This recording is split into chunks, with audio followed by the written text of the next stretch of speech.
رب اشرح لي صدري ويسر لي امري واحلل عقدة من لساني يفقهوا قولي رب زدني علما اللهم فقهنا في الدين الہی آمین. اچھا جی، اس سے پہلے ہم جو ہے وہ تخلیق آدم پر بات کر رہے تھے، اور پچھلی چند آیتیں جو ہے وہ اسی کے متعلق تھیں. اللہ سبحانہ نے کس طرح سے انسان کو ملائکہ سے بھی بلند درجہ دیا اس کے علم کی بنیاد پر. پھر جو اللہ تعالیٰ نے انسان کو اختیار دیا ہے، ملائکہ نے طوعاً یا کرہن پسند ہے یا نہیں پسند ہے، اس کے باوجود صرف اللہ سبحانہ کی تسبیح اور عبادت ہی کرنی ہے. ان کے پاس کوئی سیکنڈ آپشن ہے ہی نہیں. لیکن اللہ سبحانہ نے انسان کو اختیار دیا ہے، اس کو دو رستے دکھائے ہیں، پھر اس کو اختیار بھی دیا ہے، اور اس کو اچھے کا نتیجہ بھی بتا دیا ہے کہ اچھے پر چلو گے تو کیا پاؤ گے، برے پر چلو گے تو کیا انجام ہوگا. اور اختیار دینے کے بعد اللہ تعالیٰ نے انسان کو چھوڑ دیا ہے کہ اب انسان پر ہے کہ وہ اللہ کا رستہ اختیار کرتا ہے یا نہیں. تو جو انسان پھر اپنی مرضی سے، اپنی خوشی سے، آزادی ہونے کے باوجود، خواہشات کی تکمیل کرنے کے باوجود، بہت ساری لہو اور لعب میں پڑھنے کے باوجود، اس کے پاس کے باوجود وہ اللہ سبحانہ کی طرف آتا ہے، دوسرے راستے پر نہیں چلتا، تو پھر آٹومیٹکلی اس کی قدر جو ہے وہ بڑھ جاتی ہے. ایسے ہی ہے نا، انسانوں میں بھی ہم دیکھ لیں کہ وہ لوگ جن کو زبردستی جو ہے وہ ہم اپنے تحت کر لیتے ہیں، یا جن کو زبردستی جو ہے وہ ہم اپنے انڈر رکھتے ہیں، ان ان ان کا کیا رویہ ہوتا ہے، یا وہ لوگ جو خوشی سے ہمارے کام کرتے ہیں، ہم ان کو کہتے بھی نہیں ہیں، ہم بس ایک طرح سے ایک آپشن دیتے ہیں کہ یہ میرا ایک کام ہے، کوئی کر دے گا یا نہیں. یہ کوئی بھی، یعنی میں سمپل ایک ایگزامپل دینے کی کوشش کر رہی ہوں کہ جب کوئی اپنی مرضی سے ہماری خاطر کچھ کرتا ہے، اپنی خوشی سے، تو اس سے جو ہمیں محبت ہوتی ہے، یا اس کی جو ہمارے نزدیک قدر ہوتی ہے، اس کا ایک الگ لیول ہوتا ہے. اور یہاں پر بھی وہی بات ہے کہ انسان کو اللہ تعالیٰ نے اختیار دے دیا ہے، اب اس کی مرضی ہے کہ وہ چاہے تو خیر کے راستے پر چلے، چاہے تو شر کو اپنا لے. اس کا انجام جو ہے وہ بعد میں اللہ تعالیٰ قیامت کے روز ڈیسائیڈ کریں گے، سوائے چند چیزوں اور گناہوں کے جن کا انسان جو ہے وہ کفارہ اس کو یہاں پر بھی ادا کرنا پڑتا ہے کچھ صورتوں میں. لیکن یہ ہے کہ انسان کو اللہ سبحانہ نے اختیار دے دیا ہے، اب اس کی مرضی ہے کہ وہ حق کو چاہے فالو کرے یا نہ کرے. اور پھر جب کوئی اپنے اختیار اور پوری مرضی سے آپ، یعنی بالفرض ایک انسان کی اگزامپل ہم لیتے ہیں کہ دو لوگوں میں اگر کوئی ریلیشن شپ ہوتا ہے، تو ہم ایک انسان جو ہے وہ ہماری خاطر واپس آتا ہے کہ جی مجھے آپ کے ساتھ رہنا ہے، یا مجھے آپ کے کام کرنا ہے، یا مجھے اس طرح کا کوئی بھی آپ سے آ کے بات کرتا ہے، تو اس بندے کی کیا ویلیو ہوتی ہے ہمارے نزدیک. تو یہاں پر بھی سیم وہی بات ہے کہ اللہ سبحانہ نے انسان کو اختیار دیا، اور پھر وہ خیر کا راستہ اختیار کرتا ہے، اور پھر وہ رب کے سامنے جھکتا ہے، تو اس کا مقام، اس کا مرتبہ جو ہے وہ پھر ملائکہ سے بھی اوپر ہو جاتا ہے، کیونکہ وہ اپنی اختیاری طور پر رب کے سامنے جھکا ہے. تو آیہ نمبر 34 سے ایک نیا ٹاپک جو ہم دیکھ رہے تھے، وَإِذْ قُلْنَا لِلْمَلَائِكَةِ اسْجُدُوا لِآدَمَ فَسَجَدُوا إِلَّا إِبْلِيسَ أَبَى وَاسْتَكْبَرَ وَكَانَ مِنَ الْكَافِرِينَ. فرشتوں نے جی سجدہ کیا، ابلیس نے انکار کر دیا، نہیں کیا. ریزن کیا ہے؟ اس نے پہلے تو اس چیز کو مانا ہی نہیں، انکار کیا. وہ آگے ڈیٹیلز ہم انشاءاللہ پڑھیں گے اگلی صورتوں میں.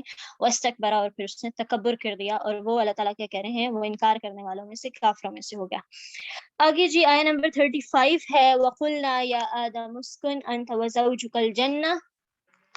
پھر اللہ تعالیٰ نے کیا کیا؟ اللہ تعالیٰ نے انسان کو کیا کہا کہ رہو تم، آدم علیہ السلام کو اور ان کی زوجہ کو، وزوجکا، تم اور تمہاری زوجہ جو ہے وہ جنت میں رہیں.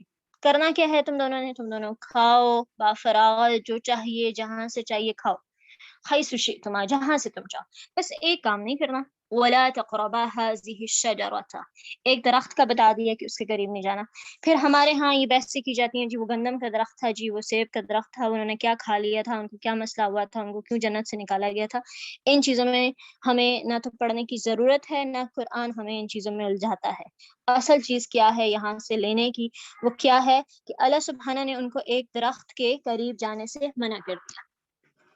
پھر ان سے کیا ہوا، اور اللہ تعالیٰ نے کیا کہا، اگر تم اس کے قریب جاؤ گے تو فتکون من الظالمین، تم ظالموں میں سے ہو جاؤ گے، تم ظلم کرتے ہوگے. ٹھیک ہے، ظلم کا سے مراد صرف یہ نہیں ہے کہ کسی کو مار دینا ظلم ہے، یا کسی کی زیادتی کر دینا ظلم ہے. ظلم سے مراد یہ ہے کہ آپ نے عدل کے راستے کو چھوڑا ہے، حق کو چھوڑا ہے، تو دوسرا آپشن کیا ہے؟ ظلم ہی ہے جو آپ نے کیا ہے.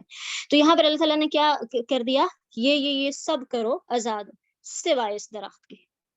اور شیطان نے کیا کیا، فَأَزَلَّهُمَا الشَّيْطَانُ عَنْهَا، پھر شیطان نے ان دونوں کو پھسلا دیا.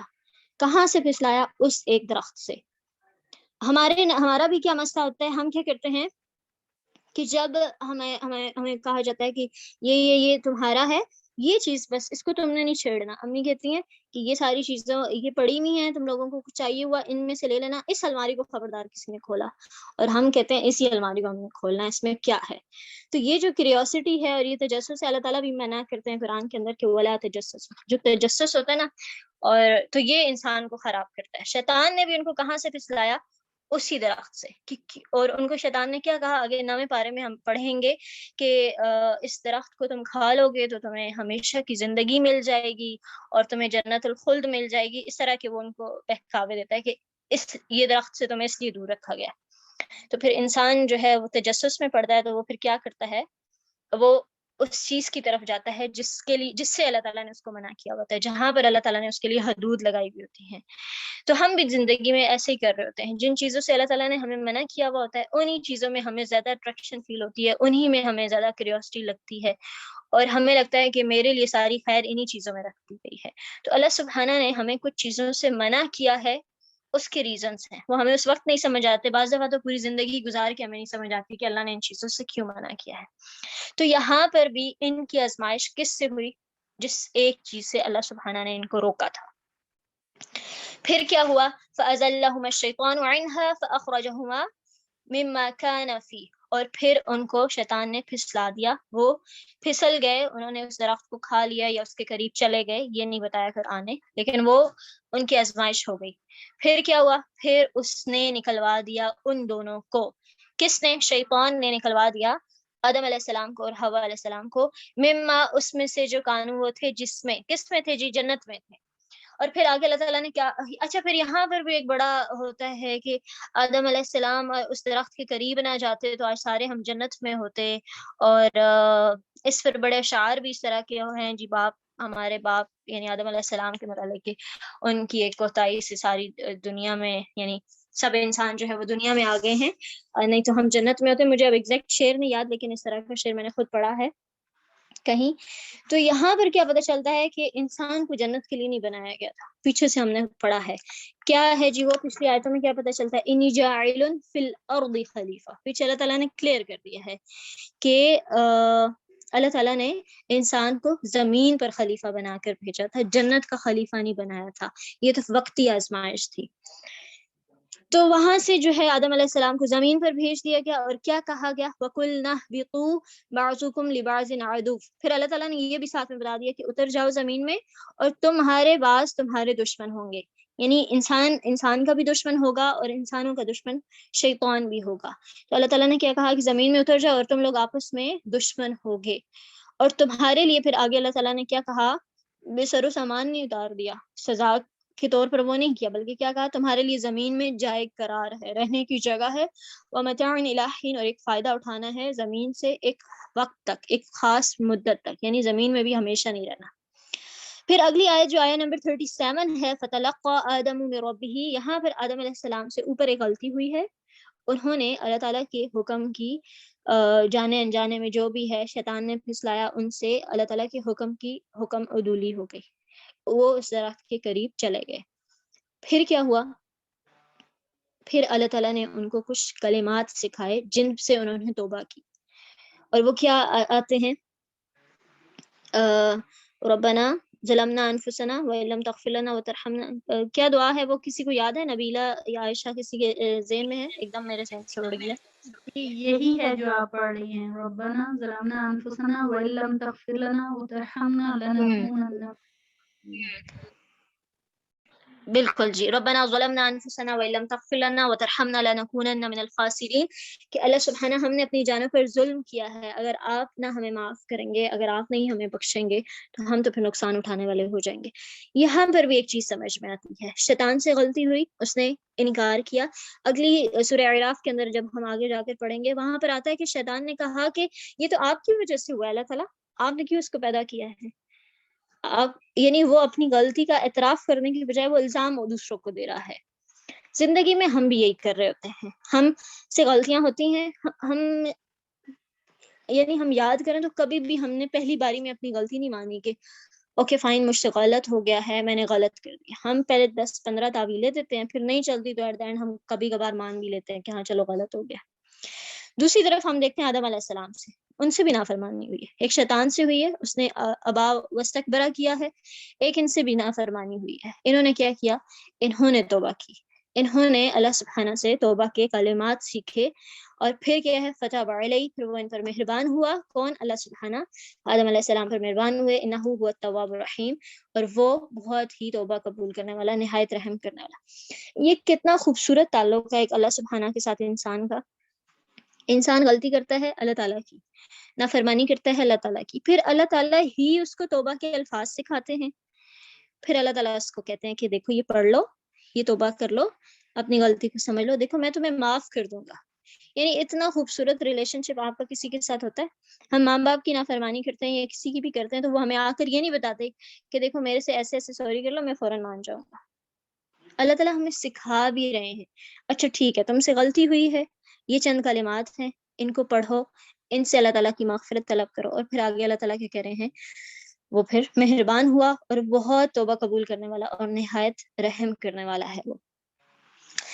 پھر آگے ہے جی کیا کہا اللہ تعالیٰ نے؟ قُلْنَا اهْبِطُوا مِنْهَا جَمِيعًا، تم سب کے سب اتر جاؤ، سب کے سب سے کون مراد ہے؟ انسان بھی اور شیطان بھی۔ فَإِمَّا يَأْتِيَنَّكُم مِّنِّي هُدًى فَمَن تَبِعَ هُدَايَ، پھر اللہ تعالیٰ نے آگے ایک گائیڈ لائن بھی دے دی، تم زمین پر اترو، تمہارے لیے وہاں پر کھانے پینے کی کچھ چیزیں بھی ہوں گی، جائے قرار بھی ہوگا، فائدہ بھی اٹھانا ہے، پھر تمہیں توبہ کے کلمات بھی سکھا دیے گئے ہیں، پھر تم وہاں پر جب اترو گے تو تمہارے پاس کوئی ہدایت آئے گی۔ فَإِمَّا يَأْتِيَنَّكُم مِّنِّي هُدًى، پھر اگر تمہارے پاس میری طرف سے کوئی ہدایت آئے، فَمَن تَبِعَ هُدَايَ، پھر کیا کرنا؟ اس کی پیروی کرنا، اس کو فالو کرنا، اور پھر فائدہ کیا ہوگا؟ فَلَا خَوْفٌ عَلَيْهِمْ وَلَا هُمْ يَحْزَنُونَ، نہ پھر تمہارے لیے کوئی خوف ہوگا اور نہ ہی تمہیں غم کوئی ہوگا۔ انسان جب اللہ تعالیٰ کی بتائی ہوئی حدود کے اندر رہتا ہے، اللہ تعالیٰ کی دی ہوئی ہدایت پر چلتا ہے، جو طریقہ اللہ تعالیٰ نے سکھایا ہے، معاملات اس انداز سے کرتا ہے، تو پھر کیا ٹینشن رہتی ہے؟ پھر اس کے لیے نہ تو کوئی خوف ہوتا ہے، نہ اسے کسی چیز کا ڈر ہوتا ہے، نہ وہ غمگین ہوتا ہے، کیونکہ اس کو پتا ہوتا ہے کہ اس نے ہر کام جو ہے وہ اللہ تعالیٰ کے بتائے ہوئے طریقے پر کیا۔ جب آپ کو کوئی خوف لاحق ہو جائے، جب آپ غمگین ہو جائیں، تو رک کے پوچھا کریں خود سے کہ میں نے کیا نافرمانی کی ہے، میں نے کیا چیز غلط کی ہے کہ جس کے بعد مجھے یہ ٹینشن ہو رہی ہے۔ والذین کفروا، اور پھر دوسرے لوگ بھی بتا رہے ہیں کہ ہدایت آئی ہے، جنہوں نے فالو کر لیا اس کو وہ تو کامیاب ہو گئے، اور جنہوں نے کفر کیا، جنہوں نے اس ہدایت کا انکار کیا، پھر اس کو جھٹلایا بھی، وَكَذَّبُوا بِآيَاتِنَا، اور ہماری آیتوں کا انکار کر دیا، تو پھر کیا ہوگا؟ اولئک اصحاب النار، ان کا انجام بھی بتا دیا، ہم فیہا خالدون، پھر وہ آگ کے لوگ ہوں گے، آگ کے ساتھی ہوں گے، اور اس میں ہمیشہ رہیں گے۔ اگلے پیج پہ ہم دیکھتے ہیں جی آیہ نمبر 40 میں، یا بنی اسرائیل، عائشہ پیج آگے کر دیجئے، یا بنی اسرائیل اذکروا نعمتی التی انعمت علیکم۔ اگلا جو ٹاپک ہے وہ ہے بنی اسرائیل کے متعلق۔ بنی اسرائیل کون ہیں جی؟ یہود ہیں۔ اسرائیل جو ہے وہ یعقوب علیہ السلام کو کہا جاتا ہے، تو یہ ان کی اولاد ہیں بنی اسرائیل۔ تو یا بنی اسرائیل، یہود سے بات کی جا رہی ہے، یہاں پر بنی اسرائیل کو اسلام کی دعوت دی جا رہی ہے۔ آیہ نمبر 39 سے آنورڈ آگے سب سے پہلی بات کیا کی گئی ہے؟ یا بنی اسرائیل اذکروا نعمتی التی انعمت علیکم واوفوا بعہدی اوف بعہدکم۔ کرنے کا پہلا کام کیا ہے؟ اپنے رب کی نعمتوں کو یاد کرو، وہ جو اس نے انعام تم پر کیے ہیں۔ اچھا یہ جو بات ہے نا، جب آپ سے کوئی بندہ کہتا ہے کہ دیکھو میرا یہ کام کر دو، اور ہم ابھی تھوڑا ششپن میں ہوتے ہیں، کروں نہ کروں، پھر آپ کو اس کی احسان یاد آنے لگتے ہیں کہ اس نے فلاں وقت پہ میرے ساتھ یہ نیکی کی تھی، اس وقت پہ یہ مجھے اس طرح سے کام آیا تھا، اس نے میرے لیے یہ کیا تھا، تو اس کے بعد آپ کا اس کے کام کی طرف کیا رویہ ہوتا ہے؟ تو یہاں پر بھی پہلی چیز جو اللہ تعالیٰ گنوا رہے ہیں وہ کیا ہے؟ کہ اپنے رب کی نعمتوں کو یاد کرو، ان انعامات کو یاد کرو جو میں نے تمہارے اوپر کیے ہیں۔ ایک کام تم کرو، پھر کیا ہے؟ پہلے انعامات اللہ تعالیٰ نے کیے ہیں، پھر کیا ہے؟ تم ان انعامات کو یاد کرو، اور کرو کیا؟ اوفو بعہدی، میرے ساتھ کیے ہوئے وعدوں کو پورا کرو۔ اللہ کے ساتھ کیا وعدے کیے ہوئے ہم نے؟ لا الہ الا اللہ، سب سے بڑا وعدہ ہے کہ اللہ سبحانہ کے علاوہ کوئی خالق، مالک، مدبر، معبود کوئی بھی نہیں ہے، صرف اللہ سبحانہ ہے۔ اس کے علاوہ جو اللہ تعالیٰ کی شریعت ہے وہ بھی ایک عہد ہے ہمارے لیے، تو اپنے رب سے کیے ہوئے عہدوں کو پورا کرو۔ اگلا کام اللہ تعالیٰ کریں گے، اور وہ کیا ہے؟ اوفی بعہدکم، میں بھی پھر پورے کروں گا تمہارے ساتھ کیے ہوئے عہد۔ کیا ہے عہد اللہ تعالیٰ کی؟ اللہ تعالیٰ نے جنت کا وعدہ کیا ہے انسانوں کے ساتھ، دنیا میں جو ہے وہ خیر پہنچانے کا، اپنی رحمت کا، اپنی مہربانی کا وعدہ کیا ہے. تو یہ سب کیا ہیں؟ یہ اللہ تعالیٰ کی طرف سے کیے ہوئے وعدے ہیں. تو اللہ تعالیٰ کیا کہہ رہے ہیں؟ میری نعمتوں کو یاد کرو. جب آپ کسی کی نعمتوں کو یاد کرتے ہیں تو اس کی اطاعت کرنے کا یا اس کی بات سننے کا یا اس کو ماننے کا کے لیے آپ کا جو رویہ اور ایٹیٹیوڈ ہوتا ہے وہ بالکل چینج ہو جاتا ہے، کیونکہ آپ کے ذہن میں اس کی ساری نیکیاں ہوتی ہیں. وَأَوْفُوا بِعَهْدِي، اور پورا کرو میرے عہد کو. جیسے ہم کسی کی شادی پر جا رہے ہوتے ہیں، وہ جن کی شادی پہ ہم پہلی بار جا رہے ہوتے ہیں، یا وہ جنہوں نے ہماری شادیوں پہ کوئی خاص ہمارے لیے نہیں کچھ کیا ہوتا، تو ہم کس طرح سے جاتے ہیں. اور وہ شادیاں جنہوں نے جی ہمارے بچوں کی شادیوں پہ ہمارے لیے بہت کچھ کیا ہوتا، تو ہم کہتے ہیں نہیں یہ تو بڑے اس سے محبت سے آئے تھے ہمارے ہاں، اور انہوں نے تو جی بڑی سلامیاں بھی دی تھیں ہمیں، تو ان کے گھر پہ ہم کس انداز سے جاتے. تو یہ وہی بات ہے کہ اللہ تعالیٰ کی نعمتوں کو یاد کرو، اس کے ساتھ کیے ہوئے وعدوں کو پورا کرو، اور پھر کیا ہوگا جواباً؟ وہ تمہارے ساتھ کیے ہوئے عہد کو بھی پورا کرے گا. اور پھر آگے اللہ تعالیٰ کہہ رہے ہیں وَإِيَّايَ فَارْهَبُونِ، پھر مجھ سے ہی ڈرو. یہاں پر اس بات کا کیا مطلب بن رہا ہے؟ پیچھے وعدوں کی بات ہے، نعمتوں کی بات ہے، اور اینڈ پر کہ مجھ سے ڈرو. انسان کے اندر جب اللہ تعالیٰ کا ڈر ہوتا ہے، اللہ تعالیٰ کی محبت ہوتی ہے، اللہ تعالیٰ کا خوف ہوتا ہے، تو جس کا خوف ہمارے دل میں موجود ہوتا ہے، پھر اس کے ساتھ ہمارے معاملات کیا ہوتے ہیں؟ سیم یہی بات ہے کہ انسان کے اندر جب اللہ تعالیٰ کا خوف ہوتا ہے تو پھر وہ اپنے رب کے ساتھ کیے ہوئے وعدوں کو بھی پورا کرتا ہے. جب اس کو اس بات کا ڈر ہوتا ہے کہ میرا رب بہت عظیم ہے، ہر جزا سزا اس کے ہاتھ میں ہے، تو معاملہ کس انداز سے ہوتا ہے. آگے چلتے ہیں جی. نمبر 41 میں جو ہے وہ اللہ تعالیٰ کیا بات کر رہے ہیں؟ اللہ تعالیٰ ایمان لانے کی بات کر رہے ہیں. کس پر ایمان لے کر آؤ؟ بما انزلت مصدق لما معکم، اس پر ایمان لاؤ جو نازل کیا ہے میں نے، اللہ سبحانہ نے جو نازل کیا ہے، اور وہ کیا ہے؟ مصدقا لما معکم، اور وہ اس کی تصدیق کرنے والا ہے جو تمہارے پاس موجود ہے. کیا بات ہوئی ہے؟ یہ ایمان لے کر آؤ کس پر؟ جو اللہ سبحانہ نے نازل کیا. کیا نازل کیا اللہ تعالیٰ نے؟ قرآن. اور قرآن جو ہے وہ تصدیق کرتا ہے کس کی؟ جو تمہارے پاس اس سے پہلے موجود ہے. یہود کے پاس پہلے بھی الہامی کتابیں آ چکی ہیں نا، تورات، انجیل، زبور جو ہے وہ پچھلی قوموں پر آ چکی ہے نا. تو تورات جو ہے وہ یہود پر نازل ہوئی ہے، نصارہ پر جو ہے وہ انجیل نازل ہوئی ہے. تو اللہ سبحانہ کیا کہہ رہے ہیں کہ اس کو فالو کرو جو تصدیق کرتا ہے، اس پر ایمان لے کر آؤ جو تمہارے پاس پہلے سے ہے اس کی تصدیق کرتا ہے. یعنی پچھلی کتابوں میں بھی قرآن کا، نبی علیہ السلام کا ذکر موجود ہے نا، تو ایمان لے کر آؤ اس کتاب پر جو تصدیق کرتا ہے تمہارے پاس جو پہلے سے موجود ہے اس کا. آگے ہے جی وَلَا تَكُونُوا، اور نہ تم ہو جاؤ اول کافر بھی، سب سے پہلے انکار کرنے والوں میں سے تم مت ہونا. یہاں پر سب سے پہلے سے کیا مراد ہے؟ یہود جو ہے وہ اس وقت، اس زمانے میں، اس دور میں جب قرآن نازل ہوا، جب نبی علیہ السلام جو اسلام شریعت جو ہے لے کر آئے نبی علیہ السلام، اس سے پہلے وہاں پر جو ہے وہ اہل علم یا علماء کن کو مانا جاتا تھا؟ یہود کو مانا جاتا تھا. اور لوگ جو ہے وہ اپنے فیصلے، اپنی ساری باتیں ان لوگوں سے ڈسکس کرتے ہوتے تھے، اور وہ لوگوں کو جو ہے وہ مسئلوں کا حل دیتے تھے. کیونکہ اس سے پہلے الہامی کتابیں ان پر آ چکی تھیں اور وہ اس وقت کے علماء مانے جاتے تھے. تو اللہ تعالیٰ کیا کہہ رہے ہیں؟ اور جو ہمارے نزدیک جو اہل علم ہوتے ہیں یا جن کو زیادہ پتہ ہوتا ہے یا گھر میں جو پڑھا لکھا ہوتا ہے، ہم اسی کو دیکھ کے فالو کر رہے ہوتے ہیں نا. وہ کسی چیز کا انکار کرتا ہے تو باقی سارے بھی کہتے ہیں ہاں یہ اس کو زیادہ پتہ ہے، اس نے پڑھا ہوا ہے، اگر یہ ایسا کہہ رہا ہے تو پھر اس کا مطلب ہے یہ بات ایسے ہی ہوگی. تو یہاں پر کیا ہے کہ علماء یہود نے انکار کیا، تو اس کا مطلب ہے کہ پوری سوسائٹی نے اس چیز کا انکار کیا. تو وہاں پر ان کو کیا کہا جا رہا ہے کہ تم پہلے کافر مت بنو، اور نہ تم لوگ وَلَا تَشْتَرُوا بِآيَاتِي ثَمَنًا قَلِيلًا، اور نہ تم لو میری آیات کے بدلے قیمت، تھوڑی قیمت. یعنی کیا ہے؟ آیات کو بیچنا مراد ہے یہاں پر. کس طرح سے؟ یہاں ابھی بھی ہوتا ہے، اس وقت بھی موجود ہیں یہ چیزیں. اپنی من پسند فتوے لینا، اپنی من پسند جو ہے وہ مسئلے نکلوا لینا قرآن سے، اور اس طرح کی چیزیں. تو وہ کیا کرتے ہیں؟ فتوی کہ آپ پیسے دیں اور آپ کہیں کہ جی مجھے اس طرح کا فتویٰ چاہیے. تو آپ کو ابھی بھی پاکستان میں اس طرح کی چیزیں مل جائیں گی، آپ کی مرضی کا، آپ کے مسلک کا، آپ کے طریقے کا فتویٰ آپ کو مل جائے گا. تو یہاں پر بھی کیا کہا جا رہا ہے؟ وَلَا تَشْتَرُوا بِآيَاتِي ثَمَنًا قَلِيلًا، اللہ تعالیٰ کی آیات کو سستے داموں مت بیچو. یعنی دنیا کے چند فائدوں کے لیے، دنیا کے مال کے لیے اللہ تعالیٰ کی آیتوں کو مت بیچو. اچھا یہ کب ہوتا ہے؟ اس سے پہلے بھی ہم یہ بات ڈسکس کر رہے تھے. یہ تب ہوتا ہے جب آپ کا رزق جو ہے نا وہ دین کے ساتھ جڑ جاتا ہے. کس طرح سے بھلا؟ آپ ایک جگہ پر کام کر رہے ہیں اور آپ کو وہ جگہ پے کر رہی ہے، اور یعنی وہاں کے کچھ لوگ آپ کو پے کر رہے ہیں اس کام کے لیے جو آپ دین کا کام وہاں پر بیٹھ کے کر رہے ہیں. ان لوگوں کی بھی ایک سوچ ہوگی جن کے انڈر آپ کام کر رہے ہیں. اور جب آپ کوئی بات کریں گے، کوئی فیصلہ دیں گے یا کوئی بھی دین کا حکم بتائیں گے، تو آپ ضرور، آپ کے ذہن میں یہ بات ضرور ضرور آئے گی کہ جن لوگوں کے انڈر آپ کام کر رہے ہیں، آپ کی بات ان کے اسکول آف تھاٹ کے یا ان کے اندازے کے یا ان کی سوچ کے خلاف نہ جائے. کیونکہ آپ کی بات ان کے خلاف جائے گی تو ظاہری سی بات آپ کی آمدنی پر بھی فرق آئے گا. تو انسان جو ہے وہ پھر کیا ہو جاتا ہے، پھر وہ لوگوں کے احسان کے نیچے آ جاتا ہے. پھر یہ وہ سچویشن بنتی ہے کہ جب انسان بعض دفعہ حق سے ہٹ بھی جاتا ہے، پھر وہ لوگوں کی پسند کی بات کرنے لگتا ہے، کیونکہ اس کی روزی روٹی جڑی ہوتی ہے اس چیز سے. پتہ نہیں آپ لوگ میرے اس پوائنٹ کو پہنچے ہیں یا نہیں، لیکن یہ بہت نازک بات ہے کہ جب ہمارا مفاد جو ہے وہ دین سے جڑ جاتا ہے، دین سے ہمارا روزی روٹی ہماری دین سے جڑ جاتی ہے، تو پھر ہمارے بہکنے کے چانس زیادہ ہو جاتے ہیں. وَإِيَّايَ فَاتَّقُونِ، بس پھر صرف مجھ ہی سے ڈرو. اچھا، ان دونوں آیتوں میں بات ہوئی وَإِيَّايَ فَارْهَبُونَ وَإِيَّايَ فَاتَّقُونَ. یہ ہر دونوں آیتوں کے بعد میں اللہ تعالیٰ نے یہ بات کیوں کی ہے؟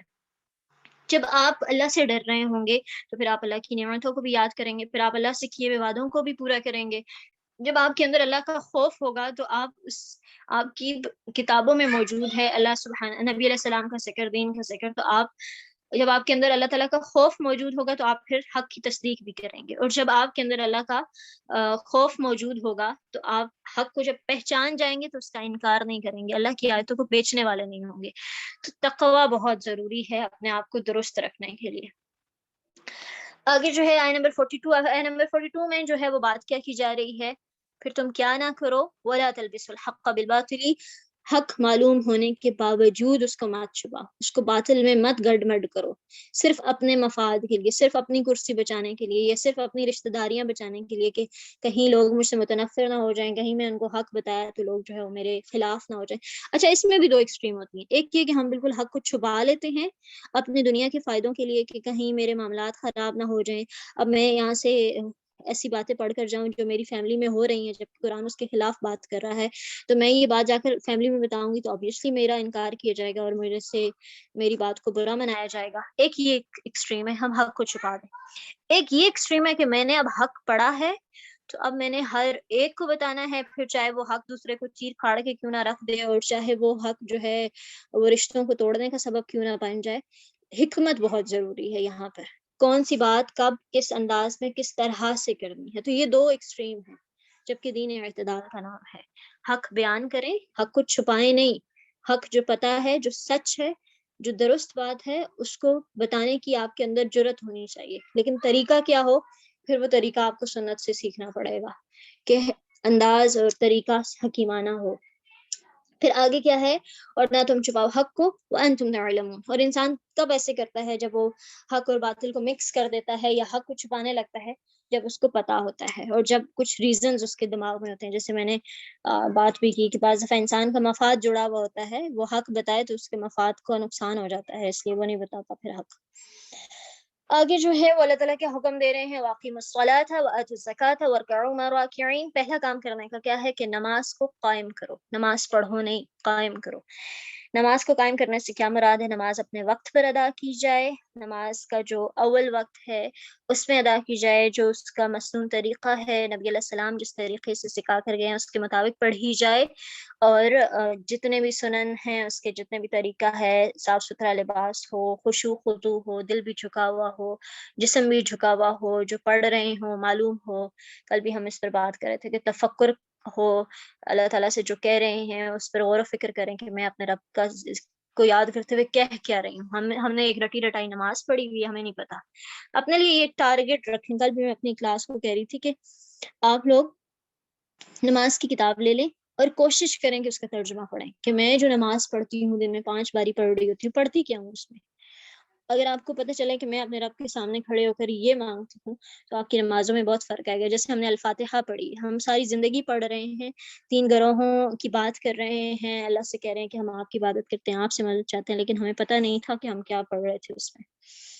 اچھا جی، اس کے بعد زکوٰۃ کی بات آتی ہے. زکوٰۃ ادا کرنا سب کو پتہ ہے، 8 مصارف ہیں، 8 اسپیسیفک کیٹیگریز ہیں جو دین میں بتا دی گئی ہیں جن پر زکوٰۃ لگتی ہے. خاص مقدار ہوتی ہے مال کی، اگر اتنی ہے اس سے اوپر ہے تو پھر زکوٰۃ دینی ہوگی. ایک خاص اسپیسیفک حصہ نکال کر مال کا دینا ہوگا اللہ کی راہ میں. پھر جو ہے وہ ورکع مع الراکعین، جماعت کی نماز پہ بات کی جا رہی ہے کہ وہ کرو۔ اگلی آیت بہت نازک ہے، بہت سینسٹیو ہے، بہت سوچنے والی ہے۔ اتأمرون الناس بالبر، کیا تم حکم دیتے ہو لوگوں کو نیکی کا، وتنسون انفسکم، اور تم بھول جاتے ہو اپنے نفسوں کو، وانتم تتلون الکتاب، اور حالانکہ تم تو تلاوت کرتے ہو، تمہارے پاس تو کتاب موجود ہے، تم تو کتاب پڑھتے ہو۔ افلا تعقلون، کیا پھر تمہاری عقل کام نہیں کرتی، پھر تم اپنی عقل سے کام نہیں لیتے؟ ایسا کیوں کرتے ہو؟ تمہیں حق پتہ ہے، حق تم بیان بھی کر رہے ہو اور لوگوں کو نصیحتیں بھی کر رہے ہو، دیکھو ایسے نہیں ایسے کر لو، دیکھو یہ صحیح نہیں ہے یہ صحیح ہے، لیکن پھر جب اپنی باری آتی ہے تو تمہیں سب بھول جاتا ہے۔ اور جبکہ تمہارے پاس قرآن ہے، جبکہ تم قرآن کو پڑھ رہے ہو، افلا تعقلون، پھر ایک ہی وجہ ہو سکتی ہے کہ تم ایسا کر رہے ہو کہ تمہاری عقل ماری گئی ہے یا تمہاری عقل کام نہیں کرتی، اس لیے تم ایسا کر رہے ہو۔ افلا تعقلون، کیا پھر نہیں تم عقل سے کام لیتے؟ اچھا، یہ ایک تو ہوتا ہے کانشیسلی اس طرح انسان کرے، ایک انکانشیسلی بھی ایسا ہوتا ہے کہ ہر انسان کمزور ہے، وہ خیر پر چلنا چاہتا ہے، وہ لوگوں کو خیر اس لیے بتاتا ہے کہ اس کے اپنے کان سنے بار بار اور وہ خود استقامت اختیار کرے خیر پر، لیکن بعض دفعہ انسان پھر بہک جاتا ہے، پھر بھٹک جاتا ہے، ٹھیک کرنے لگتا ہے، پھر سے غلط ہو جاتا ہے۔ تو اگلی بہت خوبصورت آیت ہے، اس میں کیا کہا جا رہا ہے؟ تو پھر مدد طلب کرو، کس سے؟ بالصبر والصلاۃ، صبر کے ساتھ اور نماز کے ساتھ۔ بے صبر مت ہو جاؤ، جلد بازیوں میں مت پڑھو، بلکہ صبر کے ساتھ اپنے رب سے مدد طلب کرو، دعا کرو، اور نماز کے ساتھ جو ہے وہ اللہ تعالیٰ سے مدد مانگو، نوافل پڑھو، نمازیں پڑھو، اللہ تعالیٰ سے خیر کی دعا مانگو کہ اللہ تعالیٰ میری یہ کمزوریاں ہیں، یہ کمیاں کوتاہیاں ہیں، مجھے سکھا دیں، بتا دیں۔ لیکن آگے اللہ تعالیٰ کہہ رہے ہیں بھائی یہ تو بہت بھاری کام ہے، وَإِنَّهَا لَكَبِيرَةٌ، یہ تو بڑی بھاری چیز ہے، کیا؟ نماز۔ لیکن کس کے لیے نہیں ہے؟ الا علی الخاشعین، مگر جو خشوع کرنے والے ہیں، جو اللہ تعالیٰ کے سامنے جھکنے والے ہیں، جو اللہ تعالیٰ کے سامنے دل اور جسم دونوں کو جھکانے والے ہیں، ان کے لیے نماز بھاری نہیں ہے۔ ویسے بہت بھاری ہے، فجر جتنی بھاری کوئی نماز ہوگی، عشاء جتنی کوئی بھاری ہوگی، بھاری بہت ہے، لیکن کن کے لیے نہیں ہے؟ جو اللہ تعالیٰ سے ڈرنے والے ہیں، جو خشوع کرنے والے ہیں، جو اللہ تعالیٰ کے سامنے جھکنے والے ہیں۔ آگے ہے جی آیہ نمبر 46، اس میں کیا بات ہو رہی ہے؟ الذین، اور اچھا ان کے لیے کیوں بھاری نہیں ہوتی نماز؟ اللہ تعالیٰ کہہ رہے ہیں نماز بھاری ہے، لیکن ان کے لیے نہیں ہے۔ کیوں نہیں ہے؟ کیونکہ وہ یقین رکھتے ہیں۔ کس کا یقین رکھتے ہیں وہ؟ الذین یظنون، وہ یقین رکھتے ہیں انہم ملاقو ربہم وانہم الیہ راجعون، کہ ان کو یقین ہے کہ وہ اپنے رب سے ملاقات کرنے والے ہیں۔ جب آپ کو یقین ہوتا ہے کہ یہ جو میرا بہت ہیکٹک ڈے گزر رہا ہے، یہ میں اتنے سارے میرے کام ہیں، اتنی ساری مصیبتیں ہیں، چیزیں ہیں، ان کو مجھے جلدی جلدی وائنڈ اپ کرنا ہے اور کل میں نے جانا ہے اپنے میکے، تو کیا فیلنگز ہوتی ہیں آپ لوگوں کی؟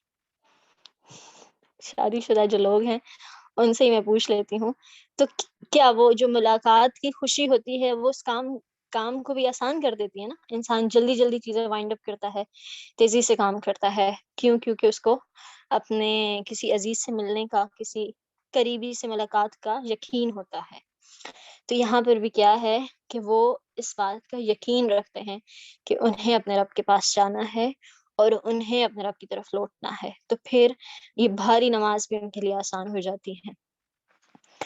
تو اپنے یہاں تک ہی آج ہم لیسن کو کریں گے الحمدللہ، بیفور ٹائم کمپلیٹ ہو گیا ہے۔ تو اب کرنے کا کام کیا ہے؟ بہت ساری چیزیں ہم نے پڑھی ہیں۔ پہلی چیز یہ ہے کہ آدم علیہ السلام والا رویہ اختیار کرنا ہے، غلطی ہو جائے قبول کریں، توبہ کریں، استغفار کریں، مانے غلطی کو، شیطان والا رویہ اختیار نہیں کرنا۔ غلطی ہوئی ہے تو تمہاری وجہ سے ہوئی ہے، اچھا تمہاری وجہ سے ہوا ہے، یہ اسی وجہ سے ہوا ہے کیونکہ تم نے یہ کیا ہے تو میں نے پھر اس لیے ایسے کیا، نہیں، یہ شیطانی رویہ ہے۔ غلطی ہوئی ہے تو آدم علیہ السلام والا رویہ اختیار کریں، قبول کریں، استغفار کریں، توبہ کریں۔ اللہ تعالیٰ تو خود کہتے ہیں انہ هو التواب الرحیم، وہ تو توبہ قبول کرنے والا اور معاف کرنے والا، رحم کرنے والا ہے۔ پھر دوسری چیز کیا ہے کہ ہدایت آئے تو کوشش کرنی ہے کہ اس کو قبول کریں۔ کمی کوتاہی ہو رہی ہے، وتنسون انفسکم ہو رہا ہے، اپنا نفس بھول رہے ہیں، تو اللہ تعالیٰ سے مدد مانگنی ہے، صبر کے ساتھ، نماز کے ساتھ۔ تو یہاں پر جو سیکھنے کی بات ہے وہ کیا ہے آدم علیہ السلام والا رویہ اختیار کرنا ہے، ہدایت آئے تو اس کو قبول کرنا ہے، نہیں کریں گے، نہیں اس کو فالو کریں گے، اس کا انکار کریں گے، تو پچھلی آیتیں یاد کر لیں۔ اللہ تعالیٰ کہتے ہیں کہ ختم اللہ علی قلوبہم، پھر ان کے دلوں پر مہر لگ جاتی ہے جو حق کو بار بار جھٹلاتے ہیں۔ تو یہ کام کرنے ہیں کہ اپنے آپ کو، ہم کمزور ہیں، ہم سب بہت کمزور ہیں، پڑھنے والے بھی پڑھانے والے بھی، ہم میں سے ہر ایک جو ہے وہ گناہوں اور غلطیوں میں ڈوبا ہوا ہے۔ کرنا کیا ہے؟ اللہ تعالیٰ کے سامنے بیٹھنا ہے، غلطیوں کا اعتراف کرنا ہے، یہ اپنی روٹین بنائیں، یہ عادت ڈیولپ کریں، اللہ تعالیٰ سے باتیں کرنے والی، اللہ تعالیٰ کے سامنے بیٹھنے والی، اور خود کی غلطیوں کا، خود کی کمیوں کا اعتراف کرنا کہ اللہ تعالیٰ آئی نو میرے اندر یہ بھی کمی ہے، یہ بھی ہے، یہ بھی ہے، لیکن مجھے ان سب سے نکلنا ہے، مجھے اپنا آپ درست کرنا ہے، مجھے یہ سب سیکھنا ہے، مجھے یہ سب پڑھنا ہے، مجھے قرآن نے جیسا کہا ہے ویسا اچھا بننا ہے۔ اس کے لیے میں خود کچھ نہیں کر سکتی، آپ میری مدد کریں، مجھے راستے دکھائیں، مجھے وہ طریقے بتائیں، مجھے توفیق دے دیں، تو وہ پھر ضرور دیں گے۔ اور پھر یہ جو بات تھی نا، الذین یظنون انہم ملاقو، کہ اپنے رب سے ملاقات کرنی ہے، تو اس کو امیجن کیا کریں کہ اللہ تعالیٰ مجھے آپ سے ملنا ہے، اور خوشی خوشی ملنا ہے، ایسا نہیں، وہ ہے نا کہ کچھ لوگ ایسے ہوں گے کہ جو اللہ تعالیٰ سے ملنے کا شوق رکھتے ہوں گے، تو پھر اللہ تعالیٰ بھی ان سے ملنے کا شوق رکھتے ہوں گے، اور کچھ لوگ ایسے ہوں گے جو اس ملاقات کے دن سے بھاگ رہے ہوں گے اپنے عملوں کی وجہ سے، ظاہری سی بات ہے اپنے گناہوں کی وجہ سے، تو اللہ تعالیٰ بھی ان کی طرف نظر اٹھا کر نہیں دیکھیں گے، مطلب اللہ تعالیٰ کو بھی ان کی کوئی پرواہ نہیں ہوگی۔ تو یہ کتنی سخت فیلنگز ہوتی ہیں کہ جب آپ کسی کے سامنے جائیں اور اگلا آپ کو اگنور کر دے، مطلب ہمیں تو کوئی چھوٹا بھی اگنور کرے تو ہم بڑا مائنڈ کرتے ہیں۔ تو یہ چیزیں جو ہے ان پر کام کرنا ہے آپ سب نے، اسپیشلی عادت بنائیں دعا کی، باتوں کی، اللہ تعالیٰ سے جب آپ باتیں کریں گے آپ کے لیے بہت ساری چیزیں آسان ہونے لگیں گی، بہت ساری چیزیں آپ سمجھنے لگیں گے۔ تو یہ چند آیتیں تھیں، آیت نمبر 46 تک ہمارا لیسن ہے، کچھ کرنے کے کام، کچھ باتیں ہم نے سیکھی ہیں، اللہ تعالیٰ ہمیں یاد رکھنے کی، ان پر عمل کرنے کی، اور اپنے نفسوں کی اصلاح کرنے کی توفیق دیں۔ جزاکم اللہ خیرا کثیرا، بارک اللہ فیکم۔ الحمدللہ ٹائم بھی کمپلیٹ ہو گیا۔